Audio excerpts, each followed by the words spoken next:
nós precisamos falar do Silvinei Vasquez, porque eu não sei se vocês viram algo mais que bizarro, algo absurdo. E de tanta certeza que ninguém liga, os caras colocaram num papel. Um dia antes da soltura do Felipe, o ministro Alexandre também mandou soltar o Silvinei Vasquez após 1 ano de prisão. 1 ano. De início eu achei o time interessante e cheguei até a postar sobre isso no Twitter, já que em tempos de se criticar a Venezuela por seus abusos, mas quando falam da Venezuela e o que está acontecendo por lá, quem ouve, se estiver desatento, pode acreditar que estão falando do Brasil. Talvez, nesse momento, estivesse ficando difícil sustentar perante a opinião pública de que era tudo em nome da democracia. Mas então eu tive acesso ao documento que libertou Silvinei Vasquez. E é isso que vocês também terão agora. A partir da representação da Polícia Federal, subscrita pelo delegado da Polícia Federal, Flávio Vietes Reis, pela expedição de mandatos de prisão preventiva, de busca e apreensão pessoal e de busca e apreensão domiciliar em desfavor de Silvinei Vasquez, e após a manifestação da Procuradoria-Geral da República, decretei, no caso Alexandre, a prisão do investigado em 23 de julho de 2023, ao qual foi efetivada em 9 de agosto de 2023 e mantidas por decisões de 6 de setembro de 23,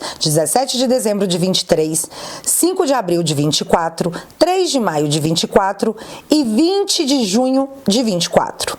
Nessa oportunidade, nessa agora que a defesa requeriu, a defesa de Silvinei Vasquez peticionou requerendo a progressão de regime, tendo em conta o cumprimento de 16% da pena do crime a ele equivocadamente imputado.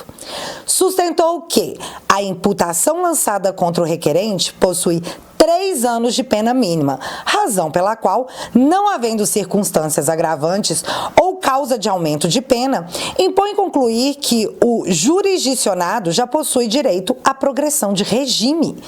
Argumentou-se que várias prorrogações foram deferidas implicitamente sem que a autoridade policial tenha se justificado, muito menos apresentado requerimento fundamentado, sendo o requerente mantido em prisão preventiva. Fecha aspas.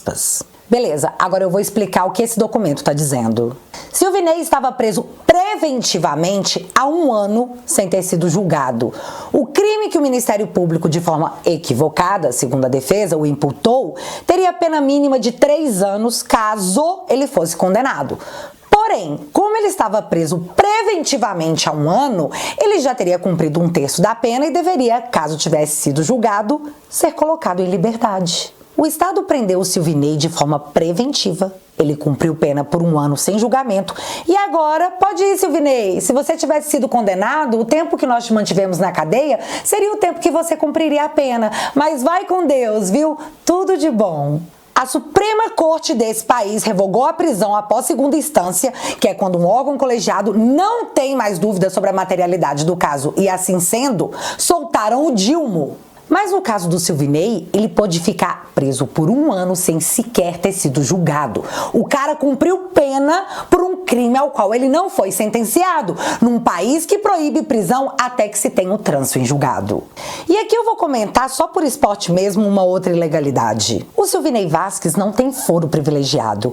Então, por que raios o seu processo foi direto para a Suprema Corte? Silvinei foi preso pelo Estado para cumprir uma pena da qual ele não foi condenado, e sem que um colegiado tivesse rechaçado uma decisão individual que sequer seria o foro apropriado. Onde estavam os juristas desse país para dizer que, ei, não pode ser assim, tá errado? Foi então que ouvimos um silêncio ensurdecedor, que na minha opinião não se passou de uma conivência.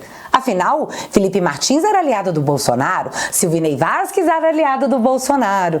E Bolsonaro precisa ser derrubado para que a democracia seja salva.